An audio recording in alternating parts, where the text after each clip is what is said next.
Bulli Bai app बनाने वाले आरोपी की जमानत याचिका खारिज। दिल्ली में कितने लोगों को लगी वैक्सीन, संपूर्ण टीकाकरण कब तक होने की उम्मीद। शादियों के सीजन में गायब है चांदनी चौक की चमक। सीबीएसई की बोर्ड परीक्षाएं कब होंगी। ओएलएक्स पर मोबाइल का ऐड देख उसे पाने की चाह में कौन सी राह चुनने किशोरनी।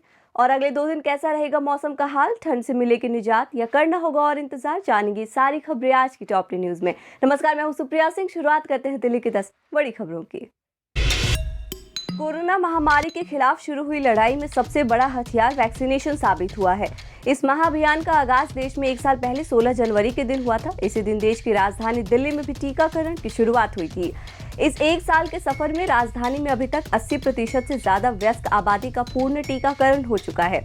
बाकी 20% आबादी का पूर्ण टीकाकरण भी 1.5 महीने में पूरा होने की उम्मीद है। राजधानी में अभी तक टीके की कुल 2,85,38,784 डोज दी जा चुकी है। इनमें सिंगल, डबल और प्रिकॉशन डोज लेने वाले भी शामिल है। दिल्ली में वैक्सीनेशन के पहले 1 करोड़ डोज लगने में 197 दिन का वक्त लगा। वहीं इसके बाद 1 से 2 करोड़ पहुंचने में मात्र 84 दिन लगे। वहीं ओमिक्रॉन के मामले बढ़ने पर रफ्तार दोगुनी हो गई है। पिछले 1 महीने से रोजाना 1.5 लाख से ज्यादा लोग टीका लगवा रहे हैं।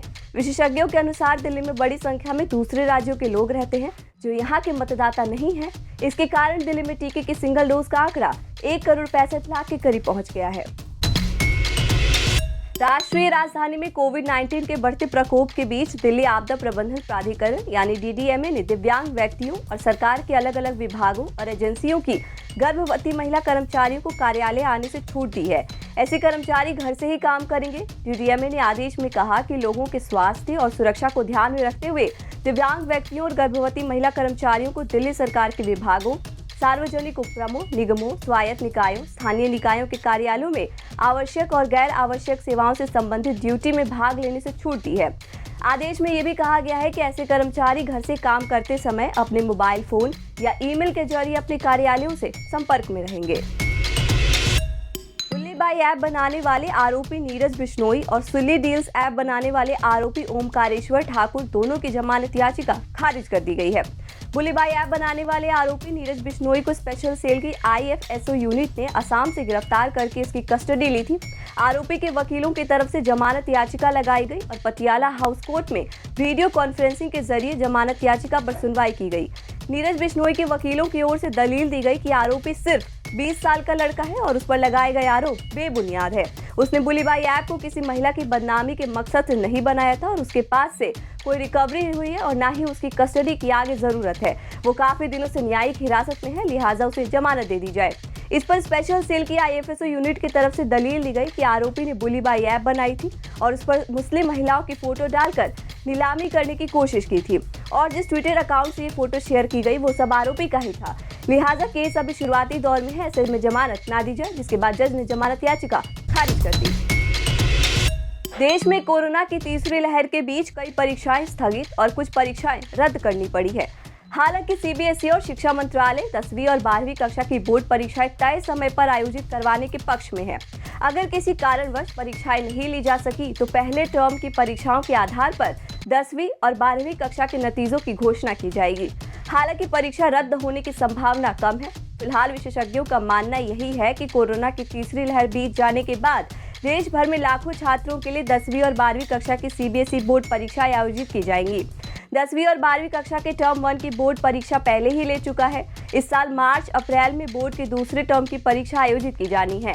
दूसरे टर्म की परीक्षा की अवधि 2 घंटे की होगी और इसमें पूछे जाने वाले सभी प्रश्न सब्जेक्टिव टाइप के होंगे।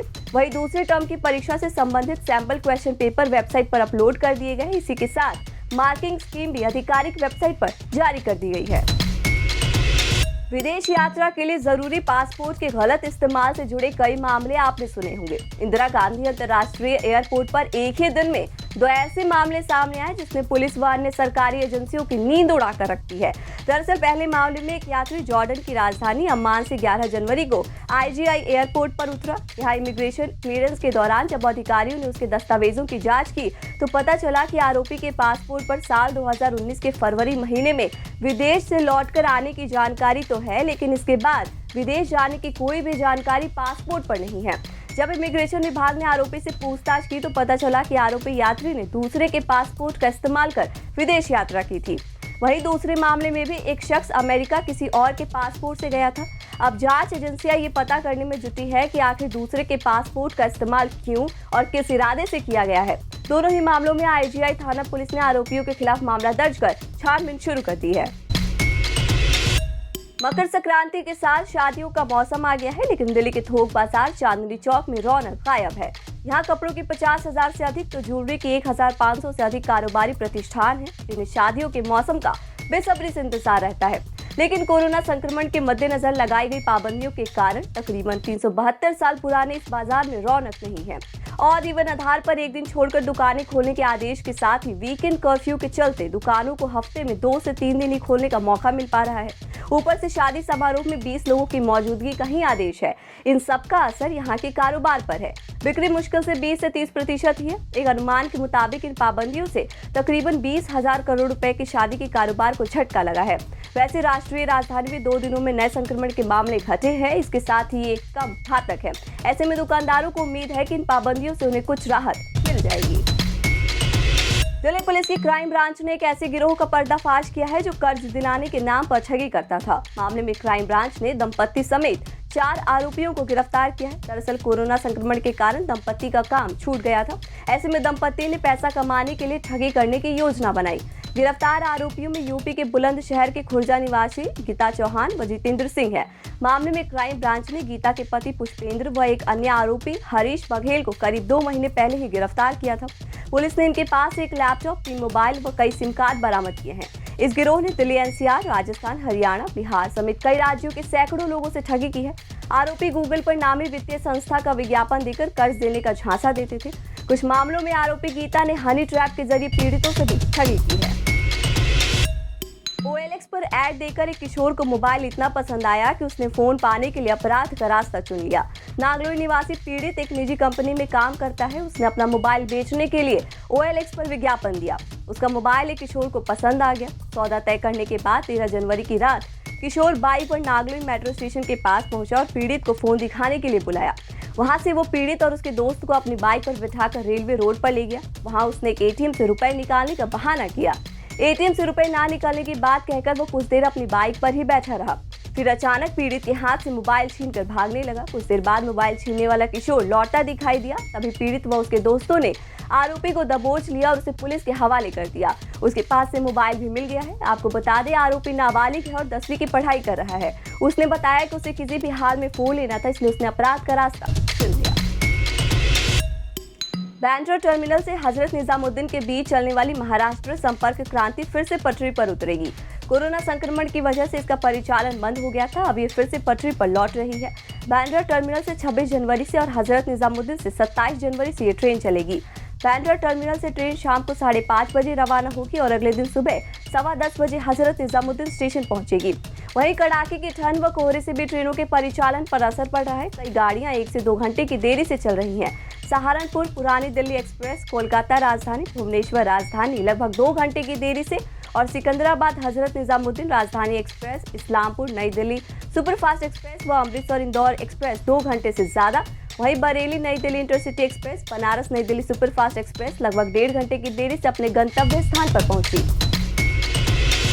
दिल्ली एनसीआर में फिलहाल ठंड और शीतलहर से अगले 2 दिनों तक राहत नहीं मिलने के आसार हैं। इस बीच राजधानी में कुछ हिस्सों में मौसम के पारे में रिकॉर्ड गिरावट दर्ज की गई। लोगों को अगले 2 दिनों तक ऐसे ही ठंड और शीतलहर झेलनी होगी। पालम और सफदरजंग में सीजन का सबसे कम न्यूनतम 12.5 और 14.8 डिग्री दर्ज किया गया। इसी के साथ पंजाब, हरियाणा, दिल्ली और पश्चिम यूपी के कई हिस्से में गंभीर कोल्ड डे की स्थिति बनी हुई है। रविवार सुबह भी हाड़ कपा देने वाली ठंड ने लोगों को परेशान किया। दोपहर में हल्की धूप निकली मगर उससे कुछ खास फर्क नहीं दिखा। मौसम विभाग के मुताबिक 17 और 18 जनवरी को सुबह के वक्त मध्यम स्तर का कोहरा पड़ने की संभावना जताई गई है। उसके बाद 19 जनवरी को घना कोहरा पड़ने की उम्मीद है, जबकि 20 और 21 जनवरी को भी कोहरा लोगों को परेशान करेगा। आप देख रहे थे दिल्ली के 10 बड़ी खबरें। हमारी बाकी खबरों के अपडेट्स पाने के लिए चैनल को सब्सक्राइब कर लीजिए। नमस्कार।